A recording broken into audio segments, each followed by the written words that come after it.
وسلم او فرمایل لا يحل دم امرئ مسلم د یو داسې مسلمان چې هغه دا گواهی ورکوي چې لا اله الا الله محمد رسول الله، نو د یو داسې مسلمان وینه تویول حلال ندي مگر په درې وجوهاتو باندې د یو مسلمان وینه تویول شرعاً جایز کیږي. په هغې کې اولنۍ وجهه النفس بالنفس، کو یو انسان راولګي او بل مسلمان قتل کی نو کو شرعي نظام وي، اسلامی نظام وي، نو د مقتول وارثان به د قاضي د فیصلې نه پس د قاتل به قصاصاً قتل کوي. اگرچه مسلمان دی خو لیکن یو کس د وجل دی،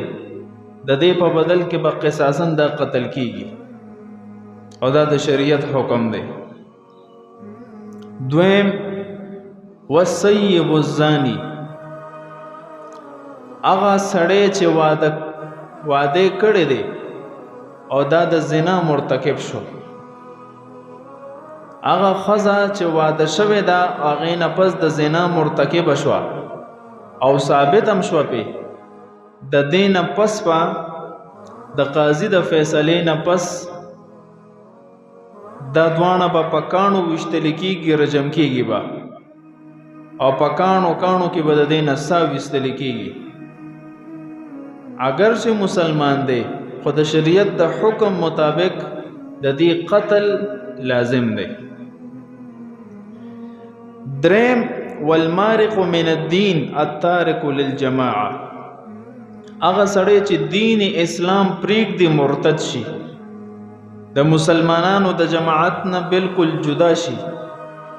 نعوذ بالله من ذلک، اسلام پریدو او کفر اختیار کو، نو دلته د شریعت فیصله دا کو دا سړی وي، سړی نعوذ بالله مرتد شو، اسلام یې پرېغوستو، نو دا به جیل کې واچول شي او 3 ورځو پورې به دته اسلام پیش کړی شي، دعوت په ورکړی شي چې اسلام قبول کا، اسلام کې ستا جان محفوظ، تا مال محفوظ، تا بچی محفوظ، اسلام قبول کا، دا اسلام ترغیب به ورکړی شي. کو د اسلام قبول کو خو ډېره ښه ده، کو اسلام قبول نه کړو نو 3 ورځې پس دکه سړی چې کم مرتد شوی دی د ده نه به سر قلم شي او دا به مړ کړی شي، مردار کړی شي. او کو ښځه وي نعوذ بالله او دی د اسلام نه مخ اړولی وي، مرتده شوه، نو دا به جیل کې واچولی شي او دی باندې به اسلام پیش کولی شي بار بار. خو لیکن دی دپاره اوس د قتل حکم نه دی، مسلسل به دا هم جیل کې وي، در دې کو توبه وکړه او اسلام ته داخله شوه خو ډېره ښه ده،